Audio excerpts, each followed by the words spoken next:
What's going on, everybody, and welcome back to the channel. And today we have another reaction video for you. We're reacting to Joe Rogan and Duncan Trussell talking about Christianity, more or less talking about interpreting the Bible and how they think it's kind of weird to have a pastor in the middle, and just some more interesting things that they think about Christianity and how reliable it is. So, hope you guys enjoy. One of my favorite things Jesus said when he's being crucified, Father, forgive them, they don't know what they're doing. And that's what he meant. How much of that do you think is historically accurate? Like, how much of the Jesus story do you think is historically accurate when you hear about it? No idea. Don't care. Yeah. I don't care. I just love the story. I don't care. I love the story, and I love a story about what happened, because you always have to filter through the very real understanding that we all have about the way human beings tell stories. Okay, first of all, I don't like comparing the Bible to a story. I mean, you can't really compare a story to the Bible. You can't make the Bible a story, because it's like saying, oh, that story back from the war, that war that we thought happened, that was just a story, That's like almost delusional to say this is a piece of history. And we've talked about it before, how reliable it is. And I know there's a lot of backlash that I got for that, and a lot of pushback towards that from other religions on the video that I made that was talking about the Gospels being historically accurate, which is the Bible, right? And it just truly is. Like, that's literally just saying, oh, well, that's something that is historically reliable, is backed up with a bunch of proof that we could get into, but I'm just gonna say no, it's just a story, So I already don't like off the bat that we're talking about the Bible now as a story. It's not just a made-up story. People are like, hey, how about we make up this really fun story that's gonna go on forever?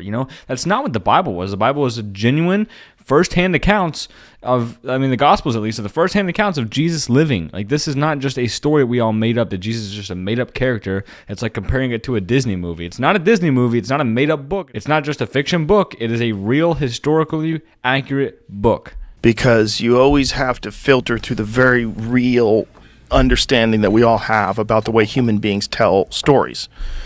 It's hard to know what's bullshit, because people just lie about stuff, and that's not a new thing. Yeah. So, but people also tell the truth about stuff. That's not a new thing either. He is very right when he's saying that. A lot of people have lied in the past. A lot of the stuff you can't fully trust. But the point of it is there's so much pointing towards how reliable and accurate it really is, that it is a little bit delusional to say it's just a story when all these other religions do not have as many things backing it up, right? So we can go into a lot of depth of this, but I just want to say he is true when he says that. A lot of people can lie. A lot of people can also tell the truth.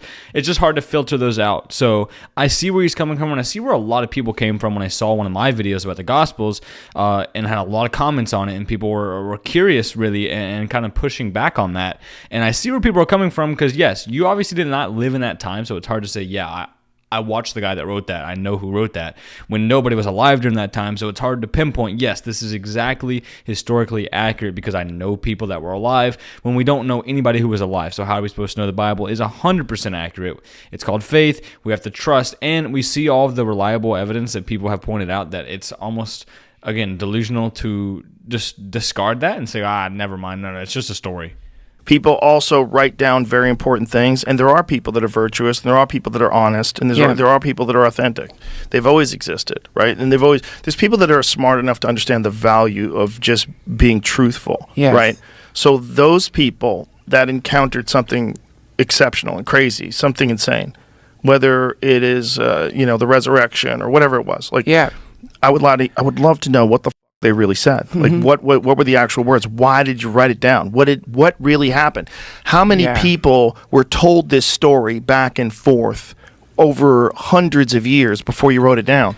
Yeah. What was the original story like? Right. We don't. It's so hard. It's like trying to get a story about the things that George Washington said that weren't written down. Yeah. That weren't written down. 300 years ago. What?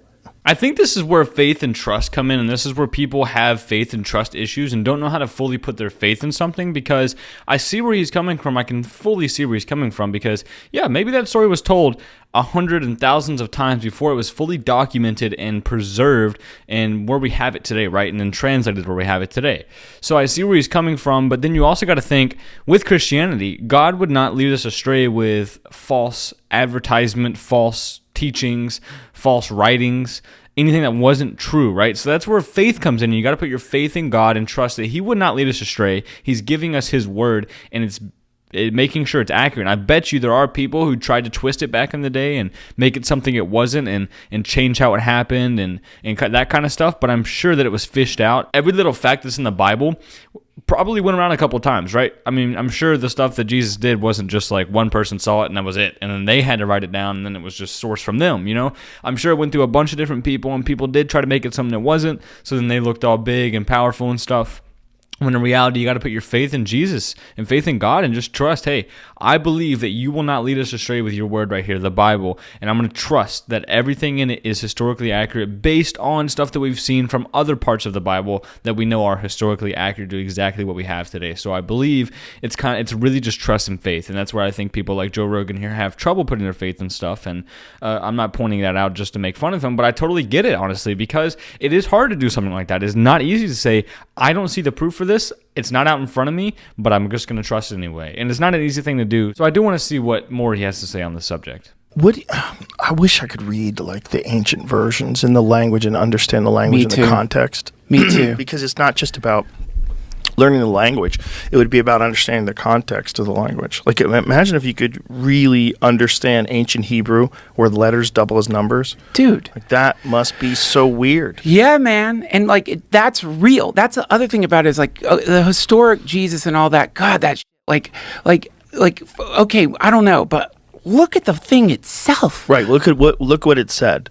Whatever this idea spawned, look what it means. Like, look at all the powerful principles that emerge from it, and then I'll look at like the moral scaffolding that it provides for people. Yeah, and then like I think the reason like people get creeped out by it is because where there's one thing, its opposite must appear, right? So here's this thing that is dissolving power structures and dissolving the priest class and dissolving like all of it, and then you look at like the modern day versions of it and you see the same hierarchy. You see this thing that it seems to be antithetical to, which is like saying like, this is between you and me. Right. Like suddenly there's people telling you you're wrong, interpreting it for you, and you look at that and you're like, fuck that shit. Whatever that is, I'm not in. And it's charismatic people in front of large groups of people that really know how to manipulate people with the way they talk. So with the first kind of subject they were talking about, which is like seeing the true thing, right? Seeing the words written down for themselves and reading it as something different than reading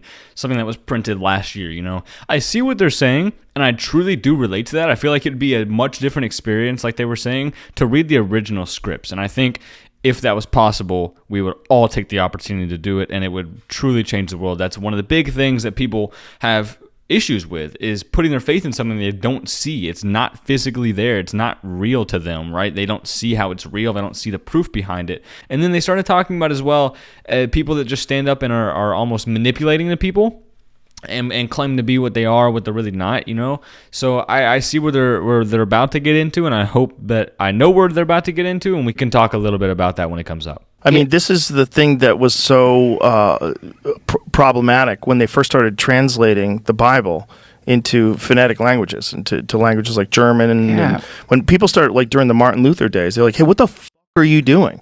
It used to be the priests had to read the Bible because they could read it in Latin. You don't know Latin, so shut the f*** up. Yeah. This is what God wants you to do it. Yeah. And then Martin Luther's coming along and said, you should interpret this your own way. Yeah. And it's just like, what? So they take away the gatekeepers to God. That's it. But when you have, it's so crazy that it's such an efficient business that they still run these franchises, even though the book is available everywhere. It's so crazy that like this one person interprets this better than everybody else. So you go and see him and he talks, and then they develop egos, and they have jets, and they have mansions and Rolls Royces. It's so crazy that works.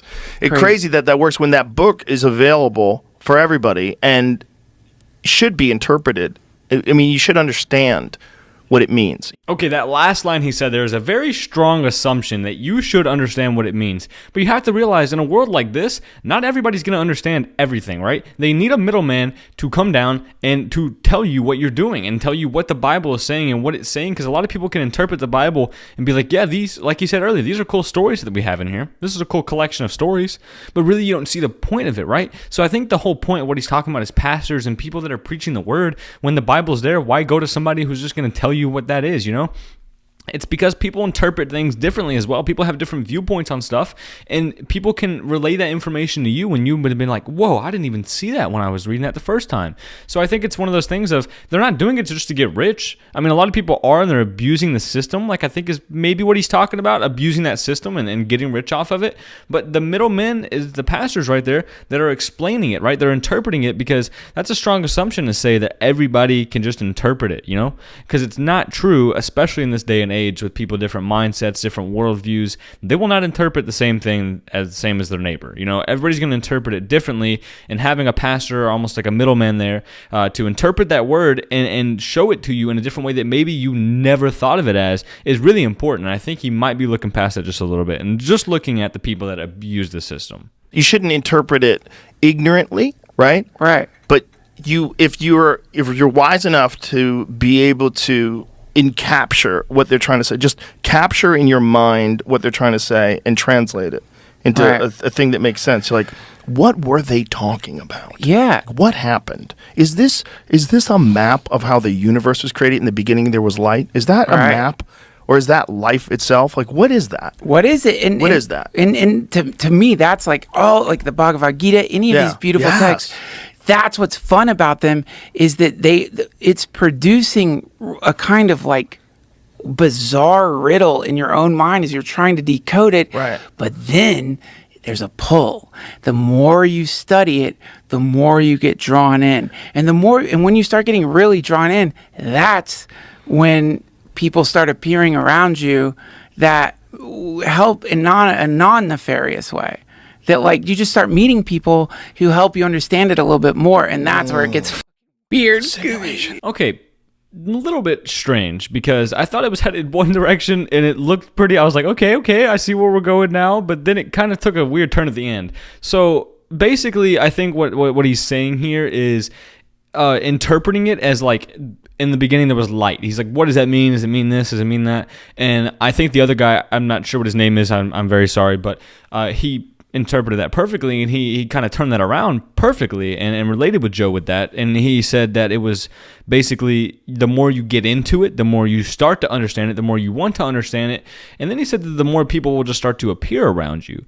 And I think to an extent that's true, but maybe he's looking at it in a more broad way and just kind of throwing it out there. I think once you start getting more into it, you yourself start searching for more of those people that are also looking for the same thing, that are also wanting to dive deeper in the Bible, or maybe even people who have, like pastors and stuff. And you start to see those people. And I don't like how he says it's weird, because how is that weird? If you're wanting one thing, God's going to bring that to you, right? Like, it's going to come down to you. You're going to see that around you. It's going to be fruitful around you. Or if you're fully out searching for that, you're going to find that, right? You're going to find people that know the Bible well, that have studied it for years, and that can interpret that to you and can talk to you about the Bible and share these wonderful parables with you of Jesus' teachings. They can really like relate to you with it, right? Not even just tell you what it says, but relate to you with it. So I don't like that he said it was weird, but we have just a little bit left, so let's see what else he has to say. Yes, dude. You're like, Well, that was the end. I didn't realize there wasn't much more of that. So, I mean, really, I wish I could see a little bit more. I feel like I can't speak on that end very much because I don't have all the context. I might need to go back and maybe watch that whole episode from the what happened before to what happened after that and what they say more about it, because just calling it weird is one thing. I don't know exactly what religion both of these guys go by. I'm not really sure, but just seeing this clip on my For You page, actually, and I ended up watching it, and I realized, okay, man, there might be something in here that maybe can open some people's eyes, and I feel like this is how a majority of people are looking at the Bible, right? They're looking at it just like this, of like, how do you interpret it, It's just stories, a collection of stories, and I think it's a wonderful point to segue kind of what we talked about and reacted to last episode with George Janko, and we kind of just like chuck all this together with today's video and last video, it kind of like is a perfect introduction to Christianity of asking questions, getting the resources that you need, and telling you, hey, this is how you can interpret it. It's not going to be super easy, and you need that middleman. And I think it is a little bit pushy, wishy-washy, you might say, with them talking about it on this podcast with a huge audience of putting it out like this, because then people look up to them and people realize, oh, mate, I look up to these guys. I like what they say. They're saying this about Christianity, so it must be true. I must believe it too. And then it's causing a little bit of corruption in there, and then people have a wrong view of Christianity. So I feel like to have a strong view on Christianity and talk about it in front of this many people and say the things that they did, maybe want to look into it just a little bit more. I'm not saying they don't know much and they haven't studied much, because maybe they've even studied more than I have. But from what they're saying, it just seems a little bit weird and kind of outlandish, if you might. But that's all I have for you guys today. So if you have any thoughts or opinions on this as well, I'd love to hear them in the comments section. Or if you agree, disagree with anything I said, I'd also love to hear that in the comments section. So just let me know. And I hope to see you guys next video.